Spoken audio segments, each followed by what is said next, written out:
This is Bob Mills. I took part in the zombie massacre in Monticello, Texas in the late 90s. You want to guess why I still talk the same as back then? I'll let you find out. Get ready for Zombie Night. Ultramortal Undead 1997. Children of the night, giving me your plight. I assume the curse, undead and perverse. I will take the right of the zombie night.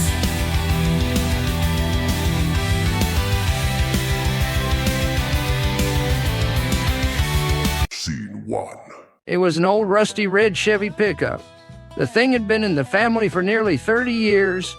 Still worked too. It had been parked out near the woods on Buchanan's land. The emergency brake wasn't on. No one in the area ever used them, so it wasn't really strange. But it sort of seemed dumb. Damn it, that fucking fool. Billy Skagg yelled at his brother as they ran to the truck. The two of them had fully inherited it 3 months ago. Jimmy was the first to reach the truck. He opened the door and jumped inside. Billy was outside with the shotgun. Looking behind them, Jimmy turned the key. It didn't start.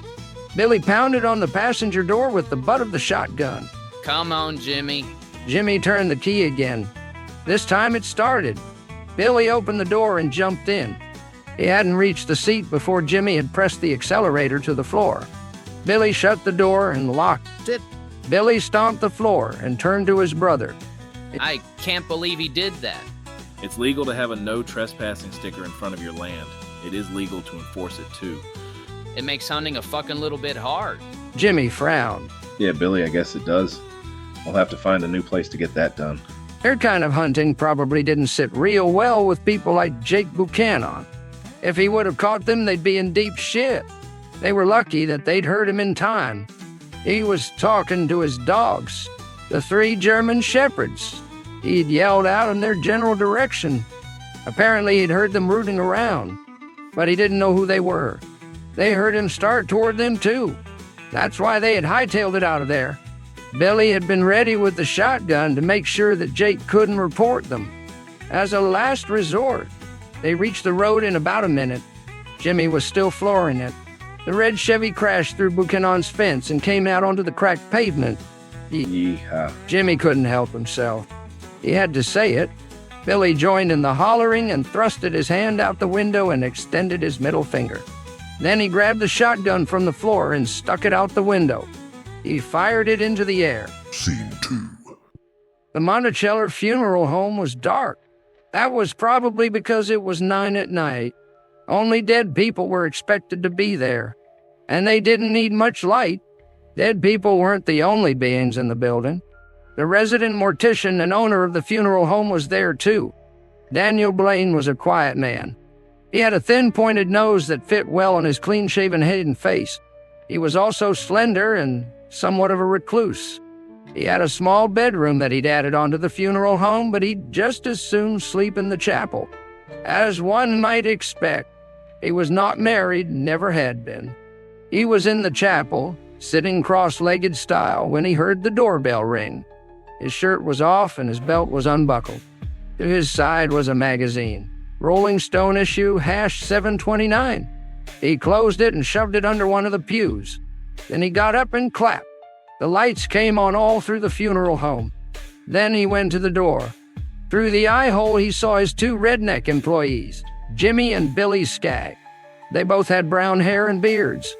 He envied them for that. He didn't envy their obesity, though. He opened the door and peeked through the crack at them. What the hell brings you here? Jimmy was in front. We have a problem. So, It kind of stopped our hunting trip. Daniel sighed and closed the door. He undid the chain and opened it again. what is your problem? The 2 brothers came in and looked up at the ceiling. Boys, Daniel took a deep breath. what the bloody hell is the problem? Why the hell did you have to come to my place of residence? I am conducting important research. Jimmy spoke again. Buchanan heard us. Daniel brought his right hand up to his forehead and closed his eyes. Does he know who you are? Billy spoke. He didn't when we left. Daniel removed his hand. Did you leave discreetly? Both Skagg brothers nodded in unison. Blatant liars. Daniel nodded in approval. Excellent. Daniel smiled as he started to walk away from the door. He motioned for them to follow him. They did. You boys have been helping me with my experiments for how long? 2 years, maybe. Jimmy scratched his chin. I think it's more like 3. Daniel lifted his arms in the air. Whatever. Anyway, I've been giving you $50 a head. Correct? They nodded in unison again. You've been doing a good job of bringing back my creations, too. My post-death creatures are improving with each batch. Recently, the whole operation has been in jeopardy of exposure, though. Buchanan has the no trespassing sign, so the closest area to the cemetery is now risky. The cemetery has been risky also, ever since the Carlisle bitch saw those weird lights and reported it to everyone else. Daniel cringed at those last words.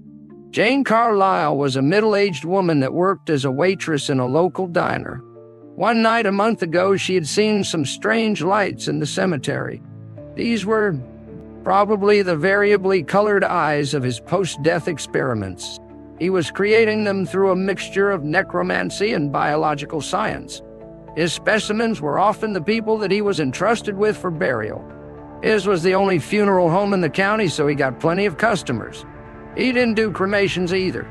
His creations arose from the grave 6 days after they were buried. When they rose, Billy and Jimmy would hunt them down and hit them with a projectile in the head. Then they would bring them back to him and he would examine them for 5 days. Then he'd send them back with Billy and Jimmy for reburial. The cemetery was the one place in town that he needed but couldn't gain control of. Most of it was owned by the Buchanan family. Their head at the moment was Hayden John Black, Jake Buchanan. He had started to regularly patrol the cemetery since Carlisle had seen the lights. Daniel had once had lunch with him. They discussed the subject. Hayden seemed rather spooked about the idea of the undead running around his hometown. It turned out he was a big horror movie buff. Daniel figured that he'd just watched the original Night of the Living Dead too many times. With the cutoff of the cemetery in Buchanan's land, there was only a small section that could be used without risk. That small strip of land would probably be too small to work from. Daniel would probably have to get the boys some long-range infrared sight equipment to avoid discovery. It was imperative that his research continued. Without interruption, he would rather be out $5,000 than run a risk of being discovered. He led the boys to the kitchen, which was right next to his laboratory workroom. He left them there and started to walk back to the front door, which he'd left open. He turned around when he had reached the next room. I think you guys deserve a raise. They both gave him a thumbs up while they raided the refrigerator. He rolled his eyes and resumed his path to the front door. When he entered the room, he found that the door was closed. He could also see that it was unlocked. He stepped over and reached out to lock it, but it blew open before he could reach the deadbolt. With the door open as it was, Daniel could see outside. He saw a tall, stocky male-looking individual in an intricately designed black suit. With a hood, he appeared to have various weapons in his pockets and several other compartments all over him. His hands were gloved. Under the hood, there was a bluish face. It looked sort of decayed. The guy had glowing red eyes, too. He stepped inside. Daniel stepped back. Hello. Hello. I understand you are a necromancer. Well, you might call me that. I don't do my work totally through necromancy. Actually, it is only a small part of it. I'm a medical professional, a scientist. Really? Tell me about your operation here. Daniel realized that he was being involuntarily loose with his tongue. I turn all the bodies I'm entrusted with into zombies. Ghouls. Living dead. Blues and grays. Undead. Yes. I've been trying many different things out on them. I've tampered with everything from the genitalia to the eyebrows. How interesting. My name is Kai. I am a member of the Association for the Advancement of the Undead. I believe that your operation will help me very much with my mission to advance the place of the undead. Daniel had no control over any part of his body now. Cool. Kai stood there and stared at Daniel for several more seconds. They had eye contact.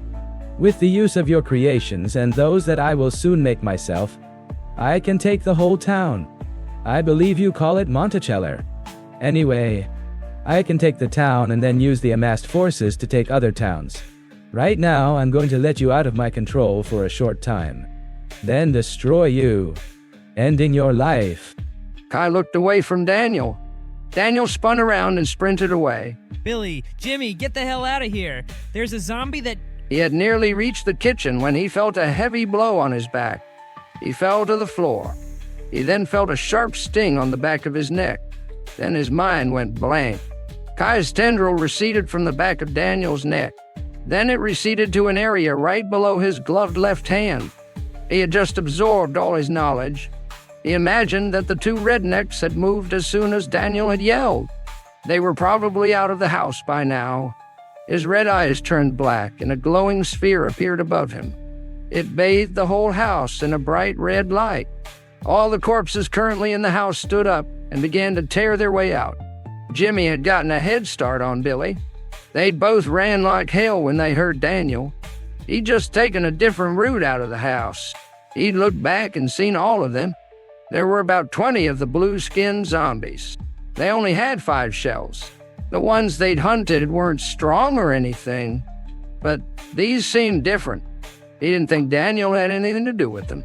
He remembered the movies, too. It was a safe assumption that it would be safe to get out of here quick. The truck had been parked in the middle of the parking lot. He opened the door as soon as he reached it. He hadn't bothered to lock it. The shotgun and shells were on the seat next to him. He started it and looked back towards the house. His brother was a good ways behind him. Zombies were very far behind him. Jimmy bit his lip. Outside the truck, over towards the house, Billy was running as fast as he could. The zombies weren't that fast, but they seemed to be gaining on him. They weren't staggering towards him either. They were really walking. He saw a few in front of him to the far right. He didn't know where they had come from. He could also see that Jimmy had reached the truck. When he reached the parking lot, he saw his brother pull out and go out the exit as fast as he could. You damn shithead, Jimmy. I'm going to fucking kill you, damn it. He started running at a different angle now, away from the undead creatures behind him and to his far right. He still ran as fast as he could. Daniels weren't that strong, but he'd seen all the movies. He didn't want to end up like the people in the house or the girl in the tropics. Scene 3. Monticello was a small Texas town, about 1,500 population. Its funeral home was located south of town, by the highway that led into town. The highway led through downtown, and the rest of the town was designed around it. The town of Monticello was a standard small Texas town. There were many active bars, fewer churches, and lots of interesting opinions, which beer to buy. It was the kind of place where people enjoyed their hot June night. Tonight was no exception so far. Jimmy was going about 50 miles per hour as he sped along the highway towards town. All this crap was going to give his 25-year-old head of hair some gray strands. Before town, there was a small convenience store with some gas pumps out front. A nutty survivalist dork ran the place. Jimmy saw it to his right. He needed to sit down and think this thing out, and that looked like the place to do it. He sighed and leaned back in his seat. He was about to turn the wheel to the right, without signaling, when he heard the back window shatter.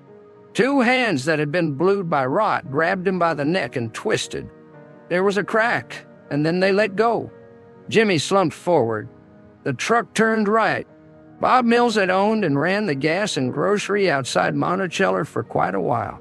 It gave him a chance to meet people, and it gave him finances to pursue his hobbies. In his whole time there, he had never seen a truck narrowly miss the gas pumps and crash into the store, coming to a stop when it collided with the dairy section. He ducked down behind the counter. It looked like the Skaggs pickup. No one else in town had an old rusty red Chevy. One of the boys must have passed out while he was driving. Shit, he whispered. He'd probably sold them the beer that got them drunk enough to pass out. He took the 2 handguns out of his apron and stood up. He stepped in front of the counter, which was right behind him now, and he was parallel to the truck. He pointed both guns at the driver's side. "Jimmy? Billy? One of y'all dead in there?" The door opened and Jimmy's body slumped out. His head was mostly removed. Bob breathed a sigh of relief and put the guns back in his apron. He turned around and started to walk back to the counter to phone the cops. The loud groan behind him stopped him in his tracks. He turned around immediately and took the guns back out. A rotting corpse, blue with rot, was standing in the bed of the pickup. Oh, my saintly mother of all my life. It's the night of the living dead. Bob squeezed the triggers on both of his small firearms. The bullets that they fired landed on the corpse's forehead. Scene 4. On the north side of Monticello, several bars and diners were the first thing that incoming travelers saw. One such incoming traveler was on the back of a motorcycle. A short, overweight, bald man in a black robe was hanging onto his back. He slowed down and turned into the parking lot of one of the bars, the Beer Hole. He parked the cycle and gave his helmet to his companion. He got up and looked at the bar. He could hear loud country music inside. He rolled his eyes, casually walked in. There were about 10 guys inside that looked like they were deeply involved in agriculture. He didn't fit in well here with his long hair.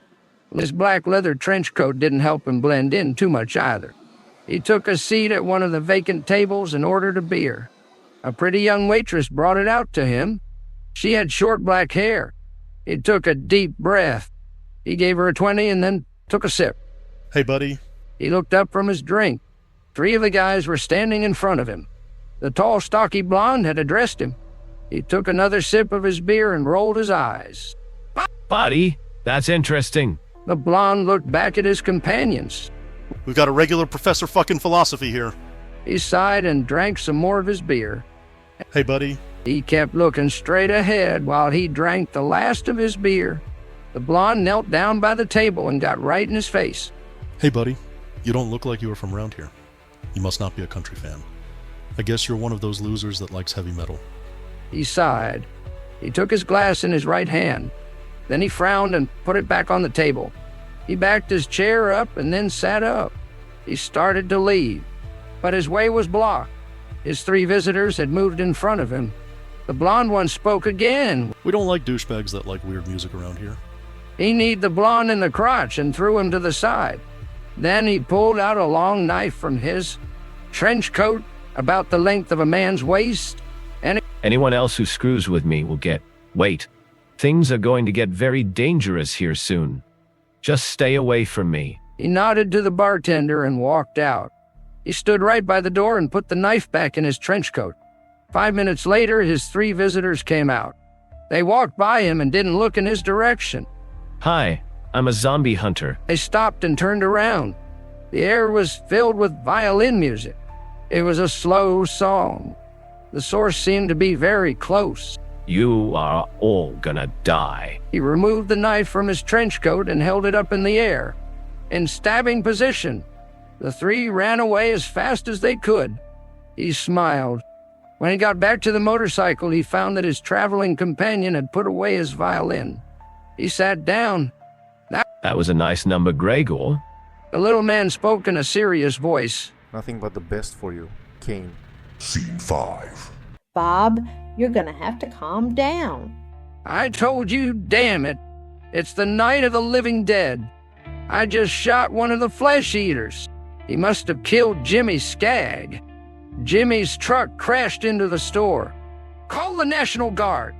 "Bob, I've got about 30 more calls coming in. Somebody will get sent down there." Dispatcher Beth Brown sipped her coffee and opened a line to David Benford. He was patrolling now. "Bob is having trouble down at the convenience store. He said that one of the Skaggs crashed into the store. He said it was the night of the living dead, too. Please calm him down, Dave." There was a crackle, and then David answered. 10-4. I'll calm the old guy down. Over and out. Beth switched over to one of the lines that people were now calling on. "Monticello Police Station, do you have a problem?" A scratchy male voice was on the other line. "There are 15 zombies in my field. They are groaning and they've got blood all over them. Is this a prank call? No, Dad, burn it. This is Jed Ruthford. I'm sitting here in my tractor and they... Oh, shit! There was a loud crackle on the line. Sir, where are you? No! Eek! His ear-splitting cry was soon replaced by a deep groan. Then the line went dead. Beth Brown took off her headset and leaped out of her chair. She ran out of the room and into the hall. She went to the police chief, Gregory Bender's office, and opened the door. Beth? We're having some strange calls, sir. 5 factorial, I just got 2 saying that it was the night of the living dead. 1 from Bob and 1 from Jed Ruthford. Jed is a good man. He wouldn't lie. Bob is a conspiracy nut. He would lie. But it doesn't matter. Sir? The police chief smiled. To the right of the chief, a hooded person appeared. Kai bowed to Beth. No. She turned around and sprinted out of the room. She went back to her equipment and brought up every police car. And the downtown intercom system, which also ran the 6P. Siren? Attention all cars in Monticello. The town is in chaos. They have taken over the police station. The zombies... Her body exploded. Kai stood by the door smiling. Her remains then were sucked up into a small little ball. He grabbed the ball and put it in a pouch on his suit. Scene 6. The incoming traveler on the motorcycle had reached downtown. Kane had also heard the announcement of chaos in the town. He'd parked the motorcycle at the library. It was located on a corner of the same street that the post office was located on. It was a red brick building with trees decorating its 2 entrances. He was near the entrance by the highway. Around him there were about 10 zombies. People were running this way and that. Chaos was a good way to describe it. It was 10 p.m. by the clock that was perched on the library's wall. He was late. He was very balmy late. Gregor was sitting on the motorcycle, playing a fast little number. He was at the corner. A brown-haired woman ran by him screaming. He unholstered one of his 2 shotguns and grabbed her by the arm. Let me go! I don't want to die! He shot the zombie that had been chasing her and looked back at her. When the shell hit it, it burst into flames. Then it kept on going until it blew a hole in the sidewalk. His shells were especially made to totally destroy what they came into contact with. You are not going to die while I'm here. I am Kane. I am the zombie hunter. How long have these thrice-damned bastards been here? I don't know. I was having dinner at the Lone Wolf Cafe. He pointed to the building next to the library with blood pools over broken glass from the shattered window in front of it. When they came, they... She dropped to the ground, seemingly unconscious. He checked for a pulse, but there was none. She appeared to have had a heart attack. He looked up from her to see that all the people had vacated the area. He ran back to the motorcycle and hopped on. Gregor handed him his helmet. He took it and threw it out into the street. How far has it progressed? Kai is using previously undead blues. He has not done the second rite. If we can get to the cemetery first. If we don't get to the cemetery first, we are in deep shit. If he does the second rite, we will be fighting an uphill battle. We are already doing that. Okay. Be a pessimist. He sped away from the library towards the post office in search of a town map to point the way to the cemetery. Scene 7. Officer David Benford had heard the announcement. It disturbed him. He had no idea what was going on. He pulled into gas and grocery and parked in the closest space he could find. He noticed that the front of the store had been destroyed when he got out. He walked over to the entrance and peered inside. The Skaggs pickup was occupying most of the store's space. In the bed there was a rotting corpse with large parts of its head gone. By the driver door of the pickup, there was the body of Jimmy Skaggs. His head was attached to his body by only a few strands of tissue. Bob, it's me, David. Officer David Benford. Where are you, man? By the counter, there was a door with a restroom sign above it. That door flew open. David instinctually reached for his gun. Benford, you scared the living daylights out of me. Bob had emerged from the door. He was armed to the teeth, camouflaged, and his night vision goggles were hanging at his neck. He had belts filled with grenades strapped across his chest. That was the first thing Benford noticed. Is all that crap legal to possess? You're the cop. You tell me. It appears to be within acceptable standards. Bob walked over to the pickup. I heard the announcement on my scanner. I believe it means that the flesh eaters have destroyed order in the town. The best thing we can do is hunt them down and destroy them. Go get your weapons. We're taking my truck. It's a good idea to destroy them and all. But why are we taking your truck? You look like a layman, so I'll be simple. It kicks ass. Your puny little car is pale by comparison. Benford shrugged and went to collect his shotgun. When he returned, Bob had brought the monster truck out front, then they left.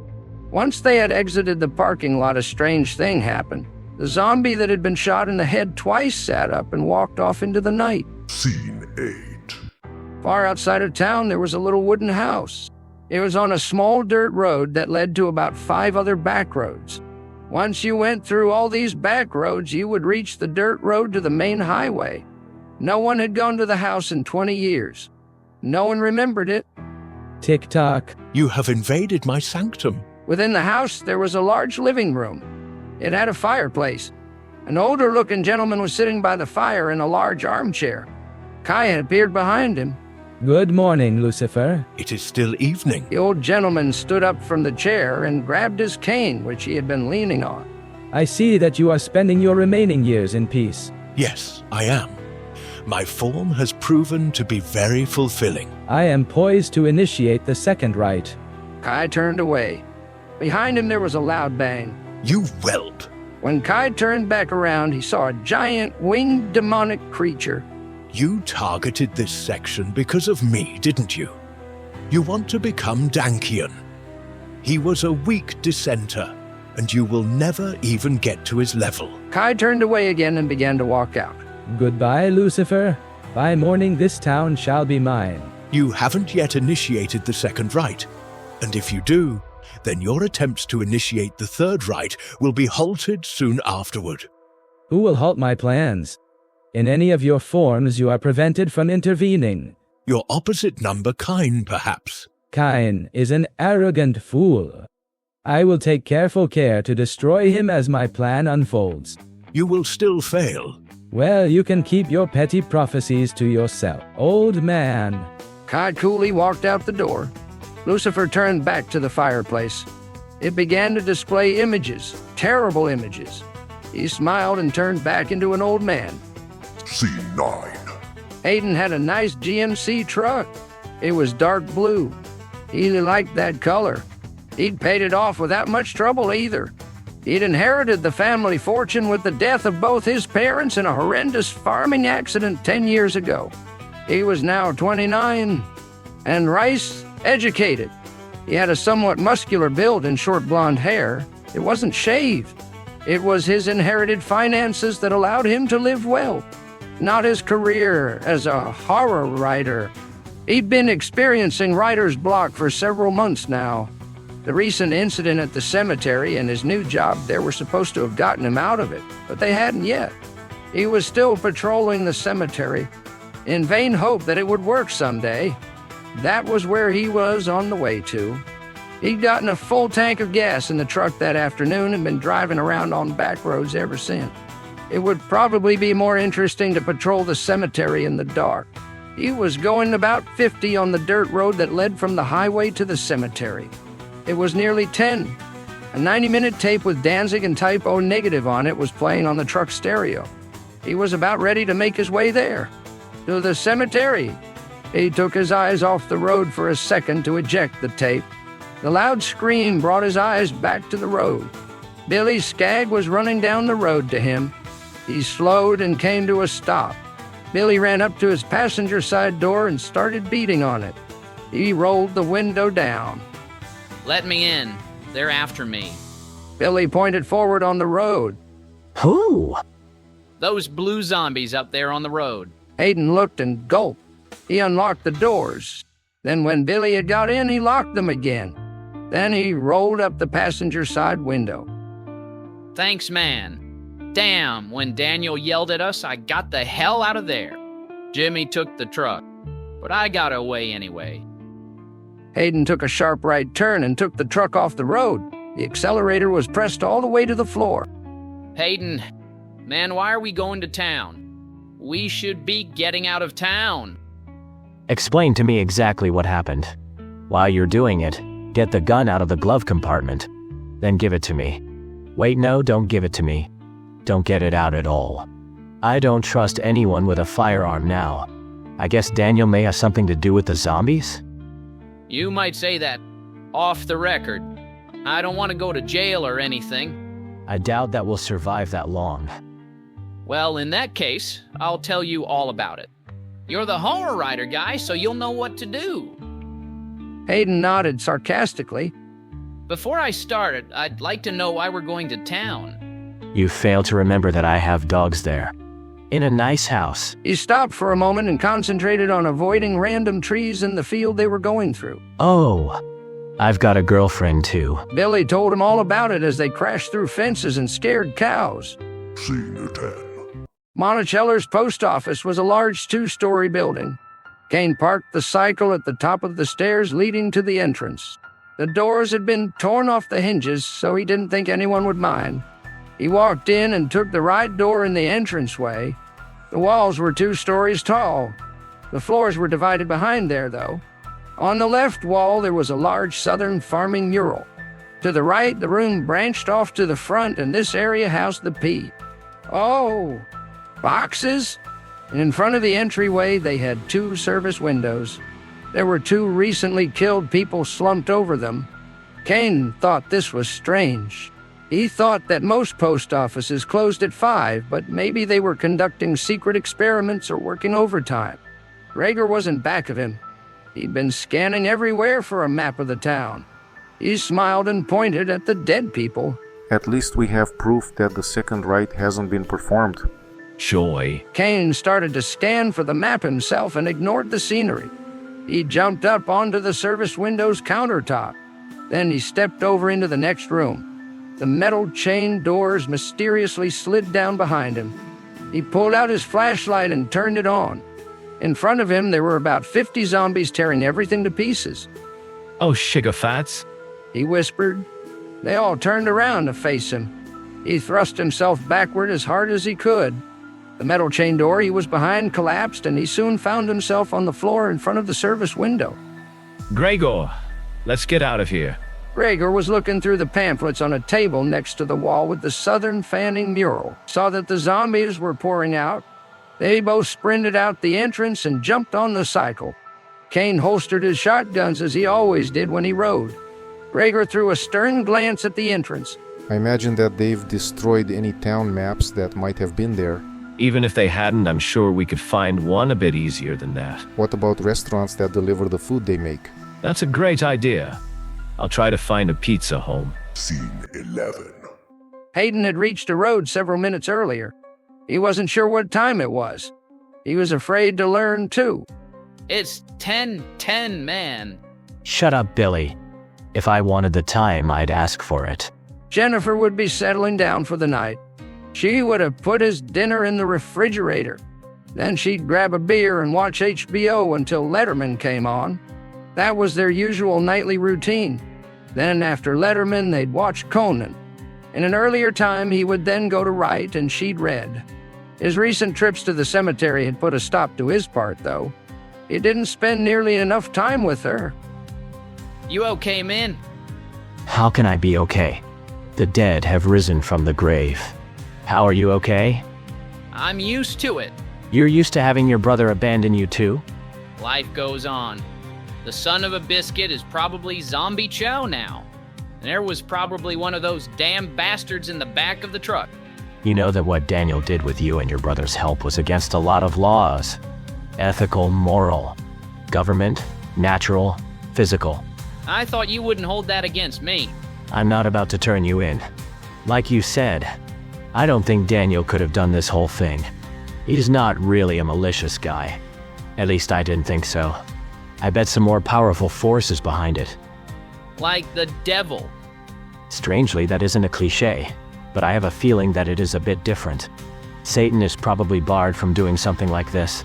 He probably can't even have a physical form for himself on this plane. He and the demons just do possessions and stuff psychically. I think that's some necromancer that is more powerful than Daniel did it. Hayden could drive home from any part of the county without concentrating. So they pulled in at about 10:15. His house was 2 stories tall and about a mile from any other buildings. It was a large brown-colored home. Hayden parked the truck. Billy, get the revolver out of the glove compartment and give it to me. He took the keys from the ignition and threw them at Billy. Go inside and find Jennifer, then explain to her what's going on. Tell her scenario 13 and she'll know that she should trust you. I'm going to check outside. I've got some nice firearms in the den if you get in trouble. Hayden took the revolver and started to circle the house. Scene 12. Pizza Home was in the fast out food section of the highway in the city limits of Monticello. It was surrounded by burger joints that made good business and a fried chicken eatery that had 1 customer per day. The highway had little traffic and undead creatures were running around and destroying stuff here and there. But they were sporadically spread out. I guess Kai's source was pretty busy. Gregor smiled. Observant of you, Kane. However, it's doubtful that he got the whole graveyard. It might be helpful to know something about his source. I agree. Kane turned into the Pizza Home parking lot and parked the cycle. They got off and broke into the front doors. They emerged into the dining area. The ordering counter was to their right. Beyond that, there was the kitchen. Kane took out his 2 shotguns. You won't be needing those. They both turned to the left. A short, stocky Hispanic decked out in grunge was sitting there. He had curly black hair. He looked to be 18 by kind standards. Kane nodded. Who are you? Name's not important. I shoved the zombie into the dough mixer.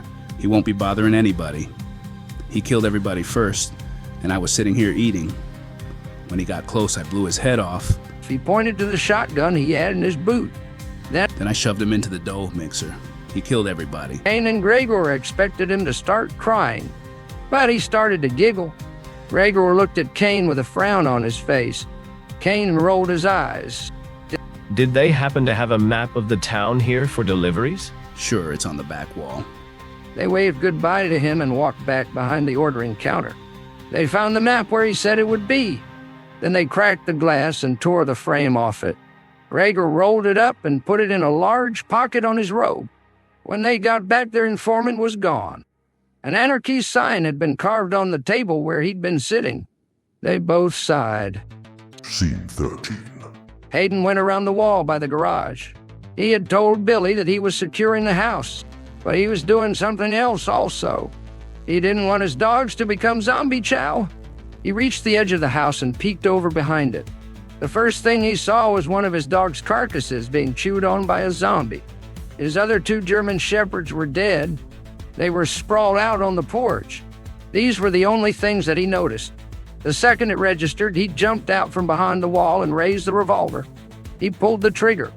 His aim was good. The bullet struck the zombie right between the eyes. They glowed green. Bravo. Hayden looked over to his left as the zombie fell to the porch surface. A hooded form was jumping on the trampoline and talking to him. It appeared to be male. 2 other zombies were bouncing along with him. It's nice to see someone get the jump on us for once, but it won't make much difference. Hayden aimed at him. I imagine you are the necromancer. You are partially right. I, Kai, am a member of the Association for the Advancement of the Undead. This small town will serve my mission to advance the place of the undead quite well in this world. Hayden had noticed his face. I take it you are undead too. Yes, I am. I really don't have the time to discuss the intricacies of my kind, but we aren't all stupid. Hayden imagined that his revolver wouldn't do much good against him. Please, may I learn more? All right, we are a big secret. When some people die, they become one of us. We have 2 groups, blue and gray. The gray were the first. They then created the blues, out of their own kind. The blues have the task of doing violent acts to advance the place of the undead. I had no idea. That's very interesting. Why don't you look directly into my eyes? Because I have a slight bit of intelligence. Oh well, I guess that technique doesn't work so well anymore. Kai stopped jumping. A shining red sphere appeared next to him. A beam of red energy rushed from it with a loud hiss. Hayden jumped out of the way and ran back the way he'd come without looking back. The garage door was open enough for him to get in. He slid in under it and Billy closed it behind him. If it wasn't automatic, he'd done it manually.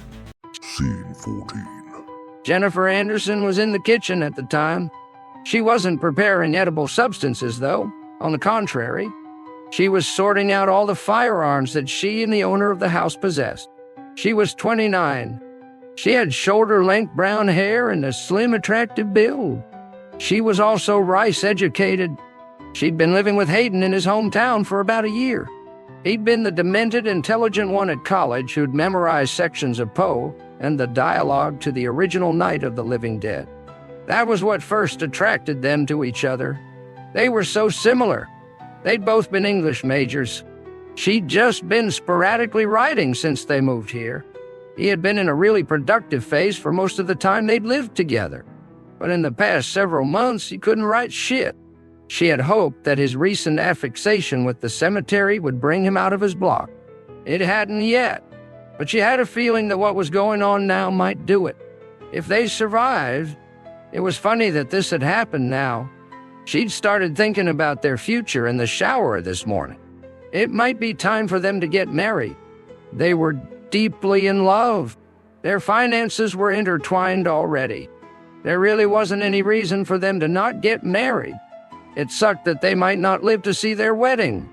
A tear trickled down her cheek. She put down the gun she was inspecting and looked at the upper oven. She was wearing her Type O negative t-shirt and a pair of jeans. They'd both gotten identical t-shirts when they saw them at South Park Meadows. It was a double bill with Tool. The infamous rotting human corpse had opened. That was the funnest thing they'd ever done together. The dogs are dead. Hayden came into the kitchen. Billy followed behind him. Hayden walked up close to her and put his right hand on her left shoulder. The zombie's necromancer is outside. He cast some spell that shot an energy bolt at me. Billy stepped closer too. Like the devil. But after I dodged, I got a clean path to the garage. We don't know what he's gonna do next. An ear-splitting inhuman shriek rang out in the night. Jennifer gulped. That might have something to do with it. Scene 15. Very few sane men would be out here now. Mark Ben didn't feel very safe anywhere now. And he was sort of crazy. 20 years ago, he had been the caretaker here at the Monticello Cemetery. He'd never been more surprised by its appearance. It was clean, undisturbed. He expected to see all the graves open. What with the living dead running around. He didn't know where they came from now. It wasn't really important, though. He didn't need to know where they came from to stay alive for the night. His shotgun was all he needed for that. Aside from the extra shells he had, he was carrying the shotgun in his right arm. With his left, he carried a lantern in his hand. He was of African descent, in his late 40s, totally bald and single. A hand landed on his right shoulder and gripped it very tightly. Then it pulled. He was in the process of fiddling with the shotgun and shooting his attacker. Unfortunately for Mark, this pulling action ripped off his arm and stopped his efforts. The shotgun and his limb fell to his feet. Mark was dumbstruck. Another hand landed on his back. This hand expended some force and knocked him to his stomach. The lantern fell to his side. Mark reached out to grab it, but a booted foot came down on his hand. He looked up.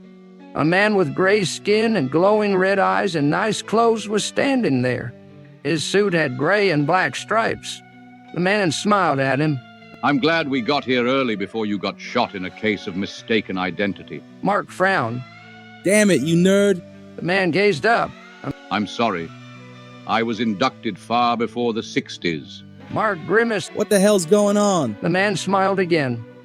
We may have time to get to that once we're done. Mark screamed, which could be understood. Scene 16. They had armed themselves by the time they heard the knock on the front door. Hayden's mouth dropped. There was another knock 2 seconds later. Then there was a thud. Immediately after that, there was a much louder thud. Billy looked at them and... Sounds like they are out front. Why don't we go out the back? He was interrupted by the loud crunch from the front door. They left the kitchen and entered the den. Then they opened up the sliding glass door and emptied quickly into the backyard. Once they had closed the door, there was another ear-splitting scream from in the house. They ran off the knee. Fortune stopped at the trampoline where no zombies were located now. Hayden looked back and lifted the revolver, now fully loaded. From behind the glass door, they all saw a very disturbing sight. It was a hulking creature, very tall and bulky. It had smooth black skin that shined in the house's lighting. It was bipedal, balancing its huge upper body on a lower body that was nearly as big. It had long light blue eyes that went from the top of its head to its mouth. The monstrosity crashed through the glass door. Hayden pulled the trigger. From behind him, Billy pulled the trigger on a double-barreled shotgun. It staggered back. 10 large claws extended from its fingers. It opened its mouth, and a small skull mounted on a tongue came out. The mouth of the skull opened, and its eyes turned red. The whole process took about 20 seconds. Once it was done, the beast didn't act immediately. Billy's mouth was dry. He had a strange sensation. It was different than fear. He prepared to fire the shotgun again. It had just suddenly struck him. It made him want to. Y'all get the hell out of here. Hayden knew that arguing would be futile and a cliché. He turned back around and ushered Jennifer forward. They ran as fast as they could. Behind the house, there were several trees with low-growing branches and an otherwise clear field. Beyond that, there was a road that led directly to the cemetery, one of the many routes there. It would take them a while to reach it. Behind them, they heard a shotgun blast and Billy's anguished scream. Then they heard the sound of something ripping, being quickly torn apart. Scene 17. It's about 10:25. Bob turned back away from Benford. It seemed he'd been asking about the time every other second. They hadn't seen any zombies yet. The two single men decided, actually it was just Bob, but they liked to think of it that way, that they should go to the cemetery first. They'd probably get the most kills there. They were taking the road that ran by the back of the Black household. Bob looked to the left. They hadn't reached the house yet. It might be good to check up on them first. Hayden and his girlfriend were the only people living out here. He thought about it for another few seconds, then he pushed on the accelerator harder. They had a good stockpile of weapons, and they were both horror movie fans. They'd be prepared for a situation like this. They could take care of themselves. In his rearview mirror, Bob saw a new visitor to the road. A motorcycle with 2 occupants was speeding up behind them. Kane sped up. Is there a possibility that the people driving that truck are... Rager stopped him.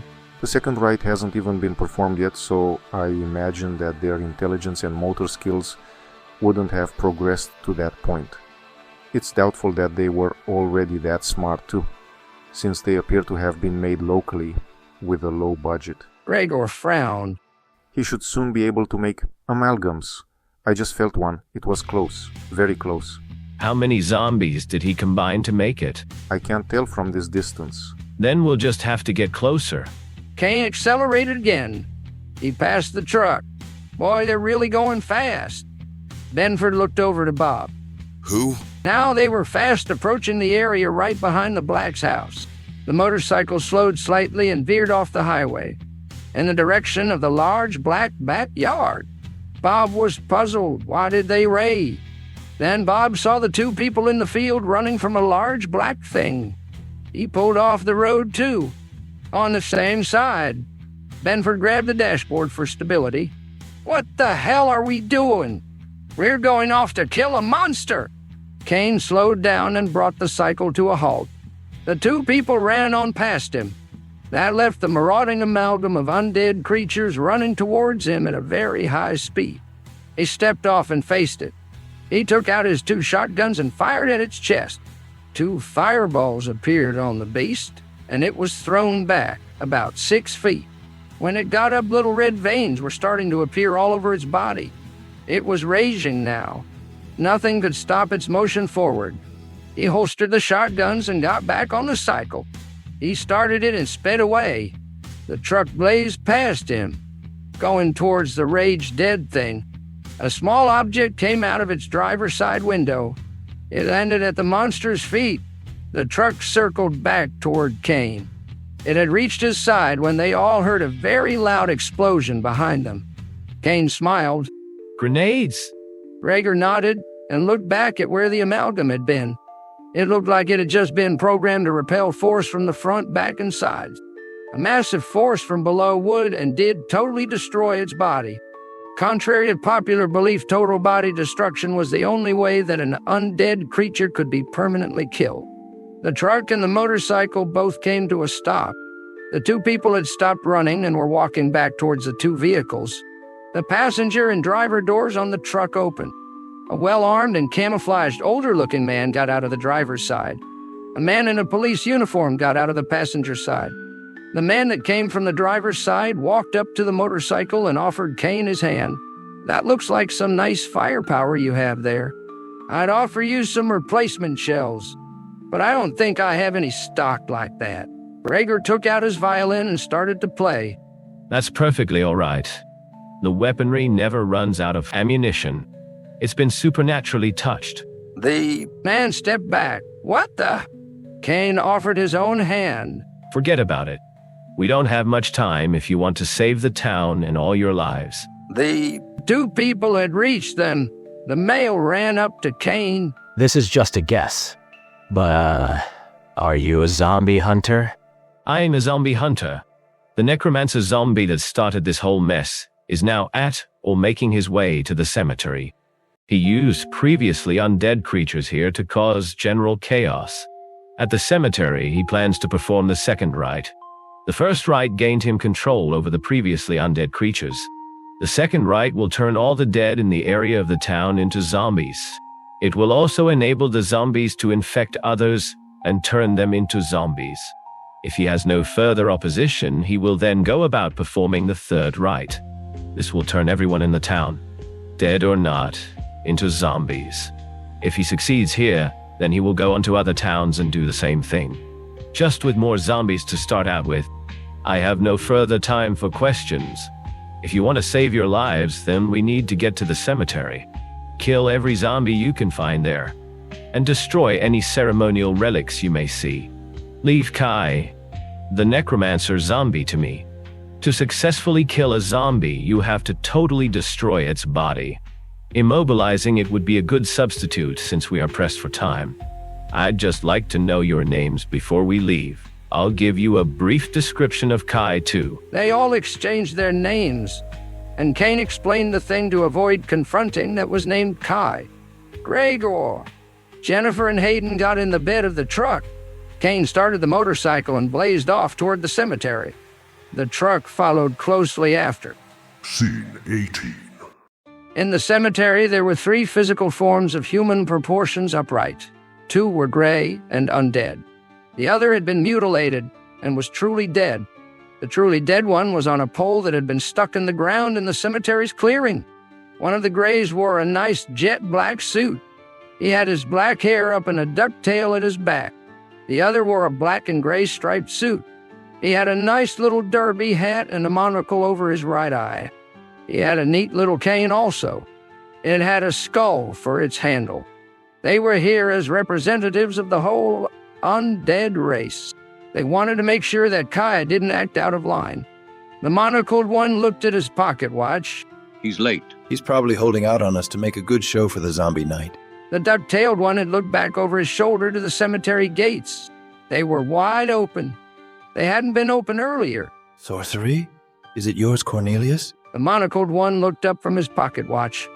No, Shannon. It isn't mine. They were firmly locked. Cornelius's face grew an expression of fear, extreme terror. Who opened them? A blue-skinned zombie walked up from behind the gates. Its eyes were the same as both of theirs, glowing red.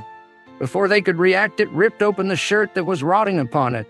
Underneath, a message was burnt into his chest. It was an ancient undead text. Shannon smiled. Very interesting way he used the fledgling. We have too many sadists among us already. Cornelius walked up to the zombie, who had stopped at the gate. He attempted to decipher the text. Kai says that he is finishing up some matters and will be here shortly to perform the second rite. He also says that most of the town's untransformed dead have been delivered to the cemetery, over on the west end. Arrogant fool. The cemetery had a large area without tombstones over on its west side, towards the topmost corner. The rest of the grounds were uniformly fitted with tombstones and peppered with small trees. Over on the east side, towards the top, there was a crypt. It was a rather large one. Several could fit inside and comfortably move about. It held the deceased remains of the Black family. Shannon turned his back to the gates and took a lighter from his suit jacket. He held it close to his face and triggered it.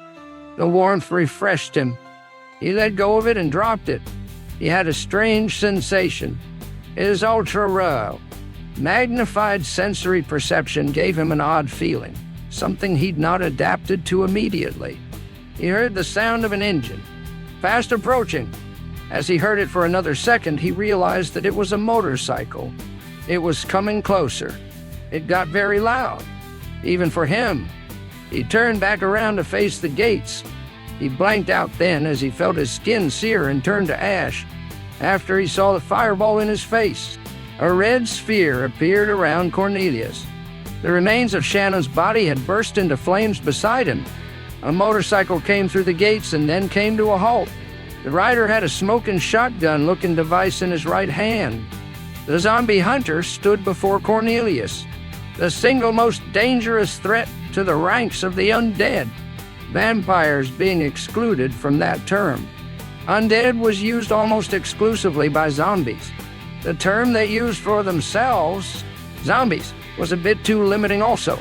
Cornelius held up his cane. He pointed it at Cain. Are you going to try to use your sorcery on me? Cornelius's derby hat levitated up from his head and then came back down on it. That revealed a gory-looking area, no hair. This was a big contrast to the rest of his body, which was fairly sanitary-looking. A beam of red light came out of the cane. It moved toward Cain. A purple beam of light met it midway. The red light then dissipated. A truck pulled into the cemetery through the open gates. Rager was sitting in the back. The purple beam came from his fingers. Cornelius smiled. Darn. I hate to disappoint you, but I don't die as easily as Shannon. Cain looked behind him. Bob opened the passenger door and jumped out. He started to fire his two formidable automatic weapons. Jennifer and Hayden aimed and fired themselves from the bed. Gregor levitated in the air and a purple sphere formed around him. Benford looked back to see what was going on at their rear. Kai was standing behind them. There were 5 zombies at his sides. He held out both of his hands. They were glowing red. Cain jerked his head back around to Cornelius as his companions started to fire. Cornelius was no longer there. Inside the truck, Benford grabbed his handgun and reached out for the driver's side door. He heard a loud sound beneath him. Then he felt about 5 sets of hands grab him from underneath. He screamed and started to fire as he was being drugged down. It didn't make much difference, though. He was torn apart in seconds. Cain joined the firefight by Bob's side. By now, the 5 zombies that were with Kai had been fairly blown away. Kai was just standing there laughing. Gregor was hovering above the pickup. Bob, stop. We're not doing any good. Hold your fire. They all did. Kai laughed. It seems that you have destroyed my zombie horde. Cain heard a familiar moan from the truck. He turned around. Bob, in the truck. Cain jerked back. A zombie reached out for him from the passenger side door. We've been compromised. Jennifer and Hayden saw what Bob was talking about and jumped out to the side from the pickup bed. Then they started to run deeper into the graveyard. Cain looked forward to Kai. Zombies were flocking to his side and then rushing forward. Bob jumped into the bed and opened fire on the cab. He had bolstered one of his weapons, and with the free hand, he grabbed a filled gasoline container. Then he jumped out of the truck. Ah! Cain! Follow me! He fired several more times and then ran towards Bob. Gregor started to float that way too. Bob dropped the gasoline container and dug into one of his shirt pockets. He took out a small device that looked like a pager. Then he pressed a button on it. Behind him, the truck exploded. Cain looked down at the container. Why'd you get the gas? We may need to set something ablaze. Kane nodded. Jennifer and Hayden had joined them. Hayden darted his head around. What's the plan, Kane? Kane looked around. He saw zombies. They weren't totally surrounding them. They were sparsely spread out. He couldn't see any relics set up or anything. To perform the second rite, Kai would need to have a ceremonial table with 2 large ceramic jars of chicken organs. He only saw tombstones and trees. He also saw a crypt and a large open area. He focused a bit harder on the clearing. The process was not human. He could see bodies. They weren't undead, but they were dead. They weren't all in one piece either. They would also be at easy access after the second rite. They had to be destroyed. The ceremony had to be stopped too. Those corpses over there. Those corpses over there. He pointed with his right gun. They have to be destroyed. We have to stop the ceremony too. Bob picked up the gasoline container and smiled. This ought to do the... Bob was drowned out by the loud moan. They were everywhere. Kane hadn't seen that many. He cursed himself for that as he started firing. Jennifer and Hayden were by his side. He could feel Kai walking towards them. He didn't know what had happened to Bob. If he didn't act now, then they would all die. He could prevent their deaths from happening. He dropped his guns and yelled at Hayden to take them. He pointed to the crypt with his right hand, which had somehow grown a fair amount of gray hair. The zombies in between them and their destination were taken care of by 2 blasts from Kane's weapons. Jennifer and Hayden then sprinted towards the crypt. Kane rammed into the center of the crowd. His hair had started to gray. They dug into him mercilessly. A loud howl rang out in the night. Then there was a very loud growl. A 10-foot-tall gray-furred werewolf emerged from the center of the zombie crowd. His body was coated with gore. From his large hands, 10 claws were retracted. Kane howled again and dug into the crowd. His claws tore them to shreds. You just had to do that. Kane stopped as he finished destroying the last zombie. Kai stood before him. A red glow encircled Kai. It fluxed and changed shades for about a second. Then Kai exploded. From his clothes, a tall, spindly beast with skin like the amalgam and teeth even more ferocious than it emerged. It had long, sharp horns on its monstrous head as well. Both monstrous forms roared at each other and collided. They began to fight with the greatest ferocity they'd ever mustered. It was apparent that they would not stop until one, or both of them were dead. Scene 19. Bob had shot his way out of the zombie crowd soon after he'd found himself in it. Once he'd looked back, he saw Hayden and Jennifer running towards the crypt.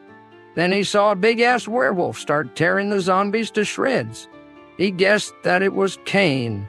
Jennifer and Hayden broke into the crypt. Hayden shot the lock and closed the door. Then Kai turned into a good impression of the devil himself. That was when Bob instinctually ran in the opposite direction. Quite a few more zombies came into the picture then. They came from the entrance. They were heading toward the crypt. Apparently he hadn't been noticed. He thought that the second rite, the thing Kane had talked about, had been performed at first, but then he looked behind him. There were lots of dead bodies in the clearing. One was even stuck into the ground and upright. They were lying there, and their eyes weren't glowing. He looked back in front. The zombies were slowly progressing towards the crypt. He was at the other end of the graveyard. He looked back behind him again. He put the gasoline container on the ground and unscrewed the top with his free hand. He picked it up and walked over to the bodies. Then he proceeded to soak them. Kane fell to his knees. He felt the force of Kai's spike enter his chest, but nothing after that. He had extracted it from his arm. Then he threw it through him. He felt nothing there now at all. He was becoming numb all over. He felt a sharp pain in his head. He then had an image of Cornelius performing the second rite. Kai had telepathically sent it to him. He had failed. Kai stood over him laughing. Slash marks were over his chest. Some of his blue blood was seeping out.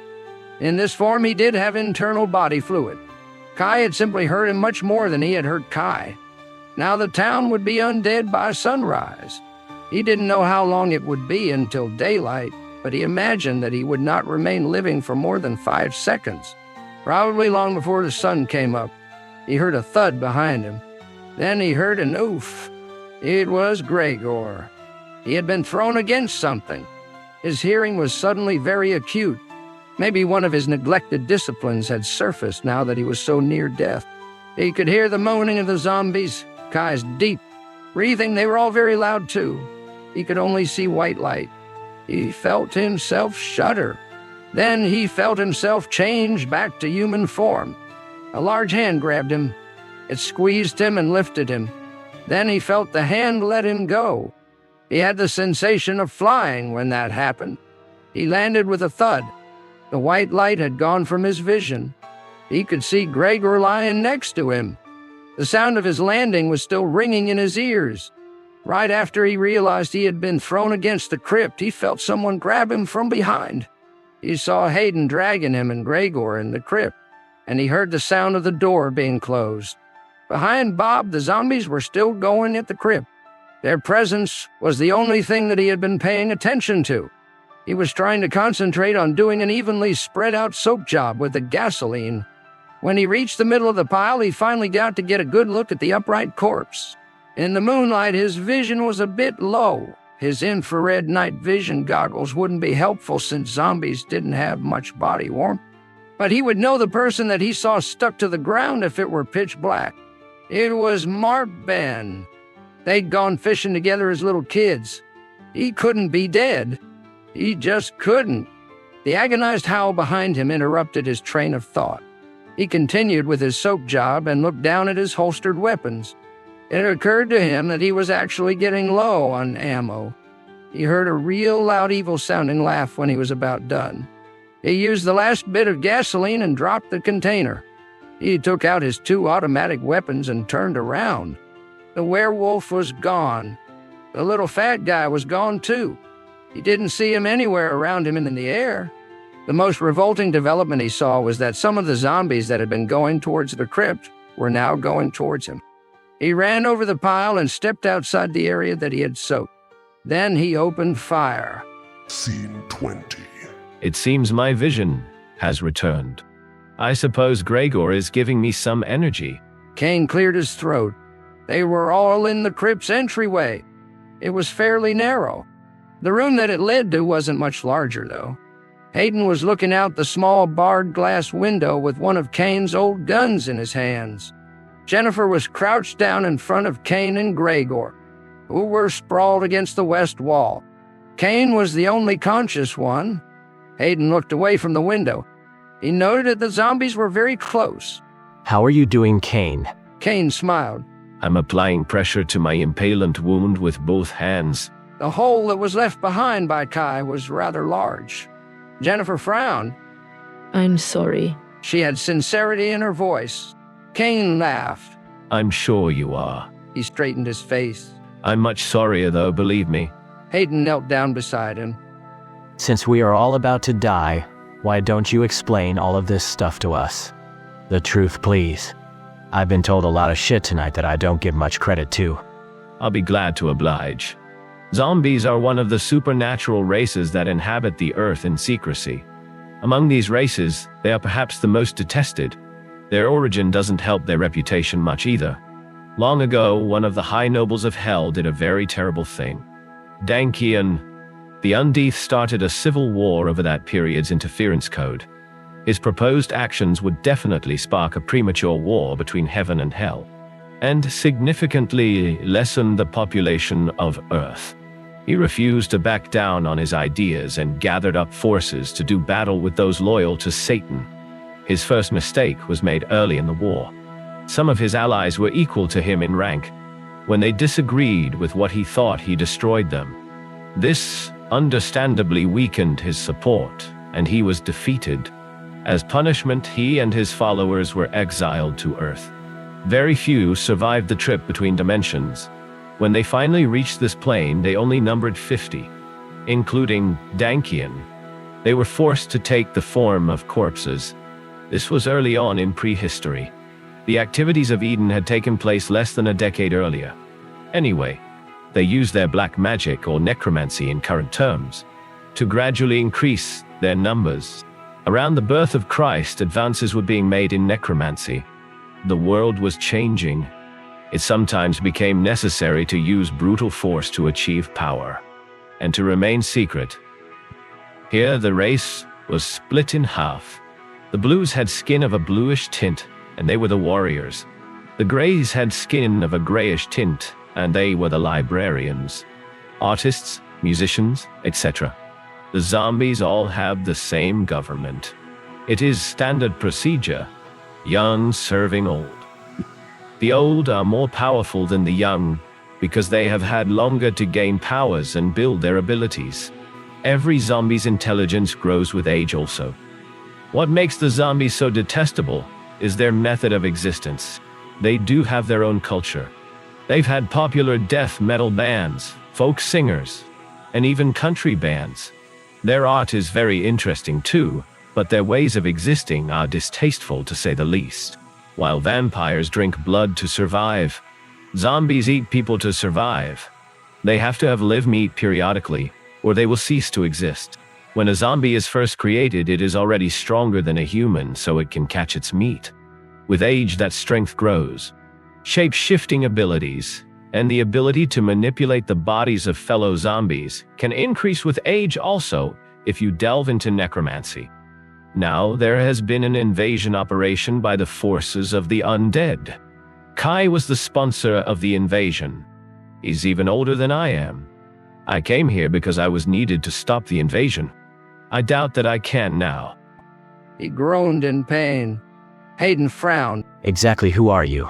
I am Kane, a werewolf and a zombie hunter. Jennifer rolled her eyes. Very descriptive of you. Well, I'm sorry. You fail to see that I have a large hole in my chest. I'm very apologetic if I seem to be hard to get along with. Jennifer held out her hand. I'm sorry. If you weren't here, we'd all be dead or something worse. A tear welled up in her right eye and she held out her hand. I'm sorry. I wish there was something I could do to ease your pain too. Hayden moved over to Jennifer and put his right arm around her shoulders. He held out his hand too. Kane brought Jennifer's hand to his lips and kissed it. He let go of it and then shook Hayden's hand. If you really wanted to ease my pain, then you would hand me one of my guns. Hayden stood up and looked away. The door was creaking. There was an interior lock, but it wasn't invincible. He looked back over at Kane. Suicide is just giving up. And you can't do that. Why may that be? I have a large hole in my chest, and even my inhuman heritage couldn't save me. Jennifer spoke up. You're not dead yet. Kane smiled. He took a deep breath. The two of you have just passed your nobility test. Two of you have just passed your nobility test. He grimaced in pain that he was losing control of. You... He felt another burst of energy. He looked over to Gregor. His skin was beginning to pale. He had no need to check for a pulse. He knew that there wouldn't be one. Both their pain had eased. My name is Kane. I am a werewolf. I have been alive for many years. I became the zombie hunter young in my life. The bearer of the title passed it on to me as he died. The sorcerer that accompanied him did the same to Gregor. I was a criminal. I had murdered. I was nearly killed by the children of the night. Jennifer and Hayden didn't know what he was talking about, but they didn't interrupt. In that long ago time, they took me in instead and reformed me. I had nearly totally suppressed my violent tendencies when a plague of zombies struck the village I lived in. I was forced to fight to save the people there. It didn't help much. Few survived, however. The necromancer zombie was defeated. The zombie hunter was mortally wounded in the process, though. His companion, the sorcerer, had the same fate. They passed on their mantles to me and Gregor. Gregor was a former priest of Satanism. He had been sent to the village with me as a fellow reformer. He had taken up the violin to keep his mind occupied. It's probably lying crushed out there in the cemetery now. Let me interject a bit about the zombie hunter and his companion here. Of all the supernatural races, the only one that was deemed totally evil by God were the zombies. The vampires and werewolves both had good members. The zombies had no good members. After the great cataclysm of the Middle Ages that destroyed the total domination of evil over the supernatural races as a whole, the bringer of that cataclysm, Hunter began to appoint a guardian member of each race to keep them from being corrupted. When he got to the zombies, he appointed someone to hunt them all down and destroy them. He gave the position to the person that I received it from. He had certain physical powers and weapons. I've refined those since that ancient time, as you can see by my guns. Anyway, he gave a sorcerer the related position. He had been a dark magician and used his demonic powers for evil before the cataclysm. His powers would now be used to neutralize any necromantic magic they came into contact with. With their combined powers, they were an unbeatable team. Usually anyway. Kane looked down at his wound. He took a deep breath. Hayden, Jennifer, I'm going to have to act soon before I die myself. If you do accept what I'm going to do, then you will figure out how to use your power soon. Hayden, you will learn yours almost immediately. Jennifer, you may have to work a bit on yours, but you will be able to neutralize Kai's powers when you need to. I made the choice of who will become who spontaneously. I don't have time to change it. If you do want to gain the positions, then Gregor and I will both regain life for the few seconds we need to transfer. Do you want us to pass on our positions? Hayden and Jennifer both looked at each other. Hayden took her hand. Will we still be able to? As one of God's holy operatives, I hereby grant you marriage. There should be no problems in the area I believe you are talking about. They looked at each other again. Hayden turned back to face Kane. He knew he was telling the truth. He felt an aura of holiness around the man now. They simultaneously said yes. Immediately after, Kane bid Hayden and Gregor open his eyes. Scene 21. Kai looked intently at what Cornelius was doing. He had systematically cut each chicken organ in half symmetrically. Cornelius was obviously getting annoyed. He had set up the table and everything in the middle of the cemetery. He was doing the ceremony as a favor to Kai. Kai had apparently needed time to dispose of all the annoyances. He didn't appear to need too much, though. He'd killed 2 of them. The zombie hunter and his fat little bald buddy in a matter of minutes. The one over on top of the bodies was running out of bullets and would probably be torn apart soon. It wasn't the fledglings' time to feast on live flesh. They were too young. The 2 in the crypt would soon find themselves dead, too. Kai had instructed the fledglings to be slow in their breaking down of the door. That should make the 2 suffer adequately. Kai's face suddenly soured. Tell me why a man armed to the teeth would deliberately run to the clearing with all the bodies. He could have gone to the crypt. He could have been aimlessly running away from his greatest fear. He could. He could plan to destroy the bodies. He might know about what the second rite will do. Why don't you go check it out? I think I will. Kai left in his monstrous form. Yes. Cornelius thought to himself. Peace. Bob still had plenty of bullets, or so he thought. He was successfully repelling the zombies, if not successfully destroying them, or immobilizing them. They hadn't gained any ground on him. Soon he'd have to stop firing with one gun and light a match. Then watch the fireworks from a secure place that he'd sprinted to. He was pretty settled into his position at the base of the heap of gasoline-soaked corpses. It surprised him when Kai, in his monstrous form, pushed his way through the zombie crowd. They stopped in their tracks. He had a great idea at that moment also. Kai reached the front. I have a question for you. Bob stepped back to the middle of the heap. What is the question? Why did you deliberately run here instead of the crypt? Kai walked up to where Bob was. I have a fear of claustrophobia. That and my fear of the living dead don't work well together. So you are afraid of zombies? Bob nodded. In a lightning-quick movement, Kai reached out with his monstrous hands and grabbed Bob's forehead. The zombies around the heap walked up and encircled Bob. Bob dropped his guns and reached into his right pant pocket. He found a lighter there. He took it out and then lit it. And you should be afraid of things blowing up. Why is that? Because your ass is about to get exploded. You hell-spawned idiot, bitch. Ah. Bob dropped the lighter. He didn't feel anything after 1/20 of a second. Cornelius saw the orange-colored mushroom cloud on the west side of the graveyard. He felt its searing heat and the force of the explosion. It was sort of refreshing at first, but then he saw something that wounded his spirit. Kai's burning body landed on a tree next to him. The tree fell over, and Kai didn't get up. The door to the crypt flew open almost at the same moment. A blonde-furred werewolf leapt out and proceeded to tear apart the zombies that were standing in front of the door. A woman in a Type O negative t-shirt floated out above him.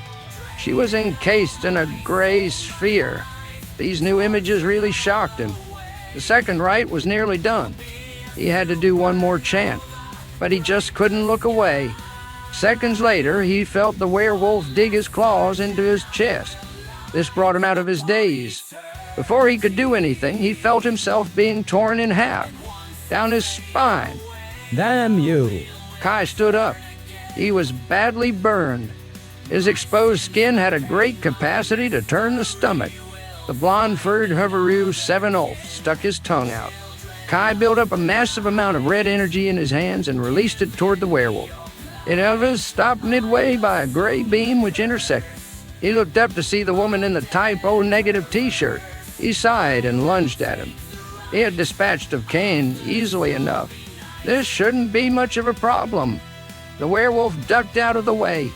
It smiled. Kai frowned. He must be a little groggy. You are pathetic. The werewolf had turned into its human form. It was standing there in front of him with Cain's knife and one of his guns in his hands. He apparently just received them. I see Cain. Passed on the line. Quite so. Good people must be so hard to find. So are body parts.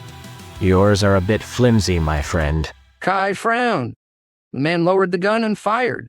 Kai felt his riglet leg go out beneath him. Then he toppled to the ground. Do you have any idea how much pain and suffering you've caused here tonight? Not enough, I see. The woman was now at the man's side. It was hard for Kai to see from the ground. Another shot was fired and he couldn't feel his other leg. His skin prevented the fire from spreading to other parts of his body. But it occurred to him that dying all at once would be less humiliating than having all his appendages destroyed. He felt the sharp point of the knife. It forced him to turn over on his back. He was fairly submissive. He didn't struggle a bit. 2 more shots were fired. Then his arms were gone. He could see that the woman had left. She came back in a matter of seconds with a burning branch. He would really feel this one. He knew it. There was nothing at all he could do. He certainly couldn't bring himself to accept it. She dropped the branch on his chest. He felt the searing pain immediately. This was cruel. He screamed out for help, for relief. Soon the fire that surrounded him gave way to a different kind of fire. The old man he met earlier in the night was standing above him, poking him with a cane. Over 3 hours later, the fires died. A gentle rain started. It extinguished the raging flames. The remainder of the town that was still alive stayed where they were, still hiding in fear. In the cemetery, the bodies of the zombies disintegrated in the rain. A bolt of lightning came down and hit Kai's body. It glowed red for a few seconds. Then it faded away into ash. The ash then disintegrated. From a distance, Hayden and Jennifer watched the cemetery and the rain. They had not said a word the whole time. Hayden looked over at Jennifer. She turned to him. He wrapped his arms around her and kissed her. Then they stood up and walked off into the now peaceful night. For now.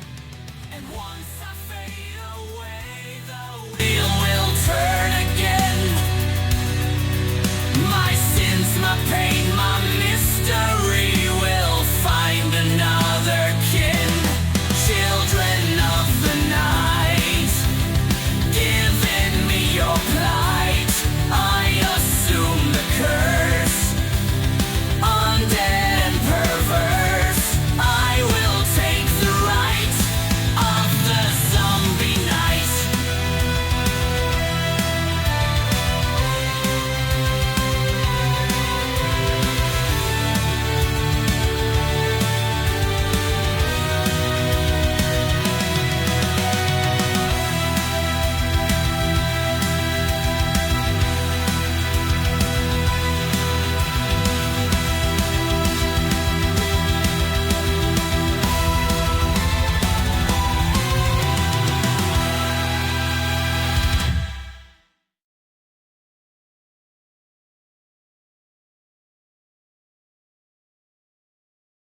Bob here. Yeah, I'm a ghost. Monticello's still out there and going all right nearly 30 years later, even though the plant closed down and the zombie uprising killed a bunch of people. Thanks for listening. This story is from Caligula Kitty.